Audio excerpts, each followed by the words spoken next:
Okay, this is a quick video for the assembly of the Mara Jade.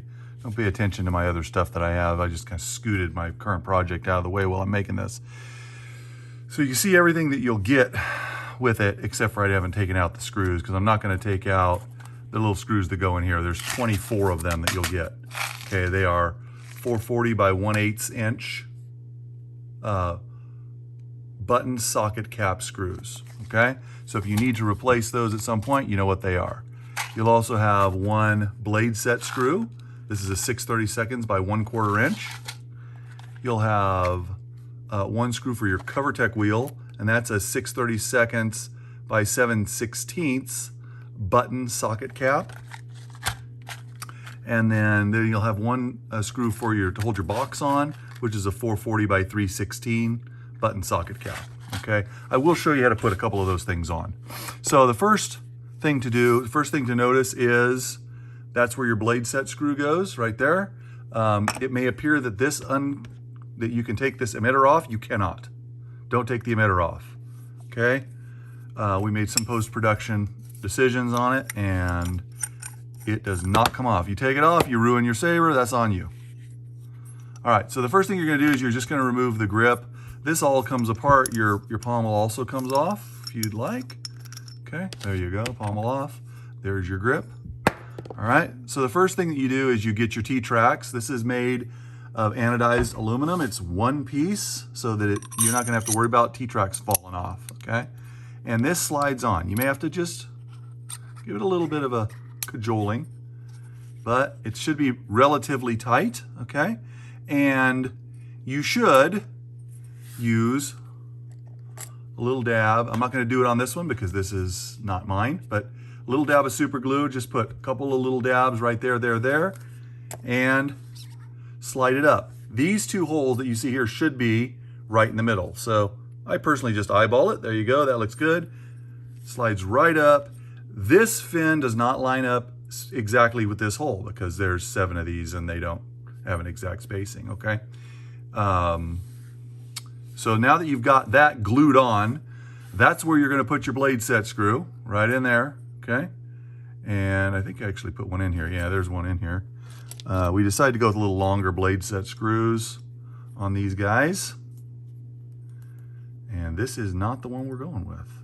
Oh yes, actually it is. I put the right one in. So you're going to get to see it. That's how far out it screws. There's your 1/4 inch blade set screw, okay? And Corbantha has the list of the size Allen wrenches.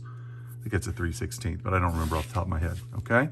All right, so now you've got that on there. You can feel free to, now you're gonna do your install, of course, but then the grip section just screws right back on, and your pommel screws right back on. That's the only tricky part to put it together, okay? So now you've got your Graflex style knob, goes in the top thing here. All right, another little dab of glue for your red Graflex button. Okay, it's not going to stay in there without a little bit of glue, so maybe it'll stick, but it's not going to stay. Then you've got your brass valve, and this just screws right in here. Okay, and then you've got your Buna O-ring and a little drop of glue in there, holds it in. Now you've got the full glass valve or brass valve effect, okay? And this without glue is going to fall out, so I'm going to set it to the side so we don't lose it. This little guy goes with your CoverTech wheel, and I'm actually going to show you how to put that on real quick. This is what your screw looks like. All right, so you just pop your screw in, this guy in, and you see it doesn't stick out a lot, but when you screw this down, it actually stays there pretty well. It goes in perfectly right amount.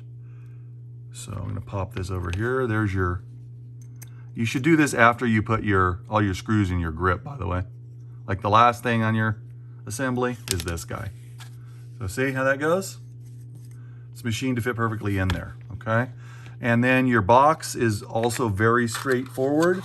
I'm going to show you one of these. It's this little 440 by 3/16 screw. You see there's a big hole and a small hole in the box, and there's a big hole and a small hole in the hilt. Big holes to thread your wires, small holes for your screw. So I'm gonna drop it in here. That's the wrong. I just keep a pile of these Allen wrenches because I don't ever remember which side is the right one. There we go. And bada bing, bada boom. There it is. Box is on. Okay. I'm not going to show you. I didn't get out 2 of the clicky switches. It also comes with 2 of the metal clicky switches, like you get from TCSS, and a lot of them come in a lot of the hilts that I design. So you just put a little glue on the inside, pop them in there. It holds them in. You do your wiring, and then double stick tape or a little bit of glue on the edge of the box, and then this switch plate goes in the box. If you're going to use a single switch setup, you could put an LED in there. You could put 2 LEDs in there and figure out some other place to put your switches if you really want. But that is it. The whole enchilada.